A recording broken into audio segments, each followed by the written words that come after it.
So the key findings, number one, an environmental impact statement is necessary to properly evaluate the impacts of an oil spill from Dakota Access Pipeline on fish and wildlife on the Standing Rock Indian Reservation.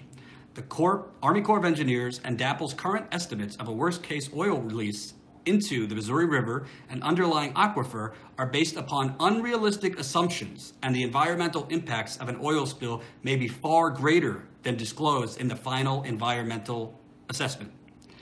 The reservoir conditions and amount of stored water in Lake Oahe at the time of a release of oil into the Missouri River will affect its impacts on fish and wildlife.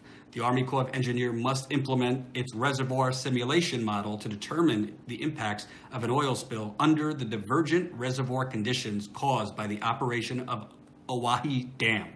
Oahe Dam was created decades ago by the Army Corps, by the way. And by the way, all of these things that they're talking about should have been done before that pipeline was in the ground. But there was no environmental impact study, if you remember, done. The Army Corps, through, they didn't, basically, Energy Transfer Partners, the oil company, to get around doing an environmental impact study, which by law you have to do, they made it seem like this wasn't one long continuous pipeline, but a bunch of different separate pipelines put together.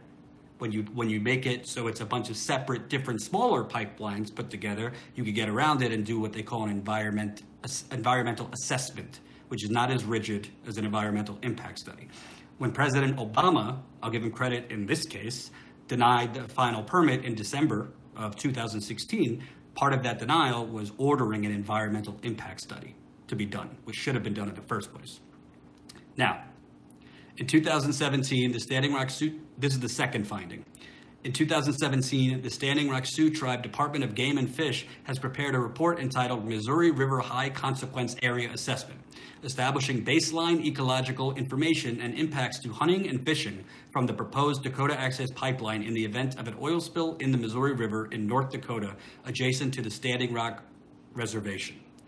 The report documents the significant impacts of an oil spill on sensitive wetland habitat, macroinvertebrates, shellfish, fish, birds, and waterfowl, as well as on mammals and big game on the Standing Rock Reservation.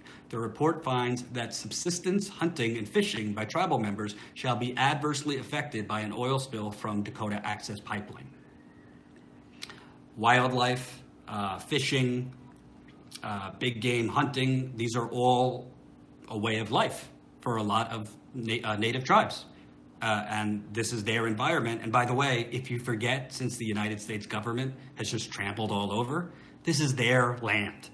This is their land as per the 1851 and 1867, if I remember correctly, Fort Laramie Treaty. And while I was off, actually, these last few months in exile, I watched a terrific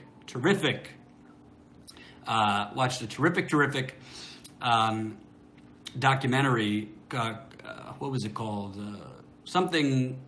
Indian Wars, which gives you the great history of each tribe, their origins, their way of life, all those things. And by the way, for the people commenting, I'm trying to read your comments while I'm giving you the report. You can email me at emailjordan@protonmail.com. That's email Jordan at proton, P-R-O-T-O-N, mail.com. Because I see a lot of you saying, Jordan, you should cover this, you should cover this, you should cover this. That's where I want you to send me story ideas, story pitches, and give me as much information as possible. What's going on in those communities you're talking about, links to any previous stories out there, so I have all the information. Thank you. The number 3 major finding that they found, subsistence hunting and fishing are integral to the Lakota and Dakota way of life on the Standing Rock Reservation. The Lakota believe that all things in creation have a spirit and are relatives to the Lakota. The stories that have been passed down for generations instruct that the land, water, and living things that depend on them are all entitled to respect. Thus, the harvesting of fish and wildlife is for subsistence purposes and is conducted in a sustainable and respectful manner. By the way, if there's an oil spill in the longest river in the United States, there goes the fish.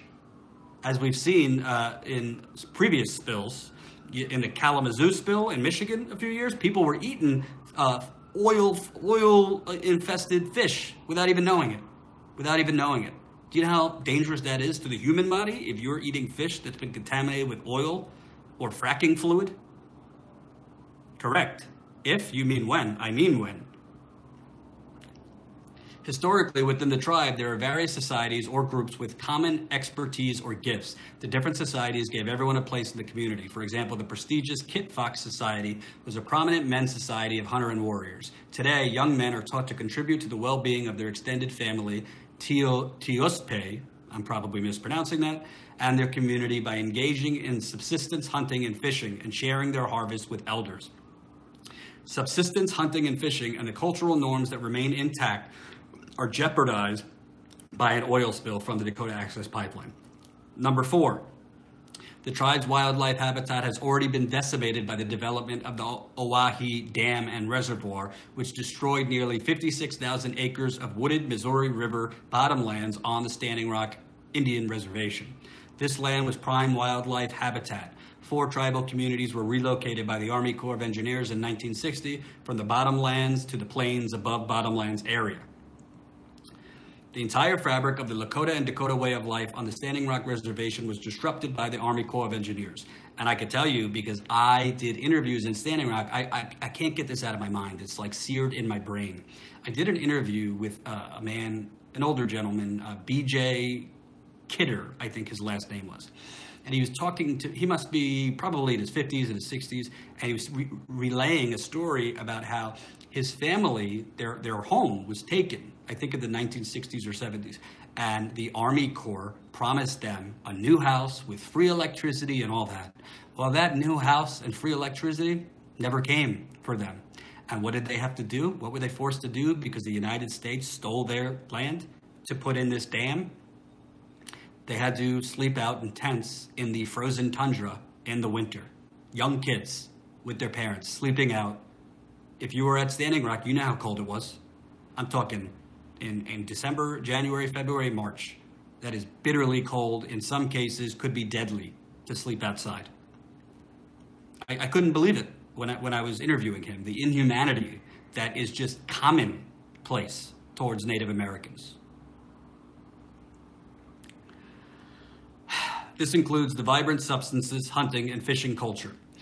Number 5, from 2006 to 2017, Energy Transfer Partners and Sunoco had incurred 291 hazardous liquid pipeline incidents, more than any other operator for that period in the PHMSA operator database, resulting in 56,590,698 in property damage. 56,590,698 in property damage. However, Energy Transfer Partners and Sunoco prior performance was not considered in a valid assessment. By the way, you're asking what am I reading? I'm reading some of the 300-page report. I'm going to put the link in the description box once this video is done. So you could read it if you want, skim it, whatever you want. So I'm not going to read the whole thing because it's 300 pages. But I'm going to tell you one more that I think is important. The Standing Rock Sioux tribe, which is one of them, these are impoverished people. Let's call it what it is. These are impoverished people. Most of these tribes are some of the most impoverished minorities in America. The Standing Rock Sioux tribe has incurred a plethora of tangible and intangible costs stemming from the Dakota Access Pipeline. The tribe clearly suffers disproportionate costs in the construction and operation of the pipeline. Part of this was their casino and hotel lost millions and millions in dollars as local North Dakotans boycotted the casino. So I would be there. I was there 7 times. Well, actually, one of the times I slept at the camp, but I stayed at the hotel casino most of the time, my 7 times there. The hotel was packed because there were all the water protectors there staying at the hotel. Casino, half empty. Half empty. So the building of the Dakota Access Pipeline really damaged their main economic source, which is that casino and hotel. No, I did not write the report. What do you think? In my spare time, I wrote a 300-page report. I have been working on a major investigative piece on Flint, so stay tuned for that.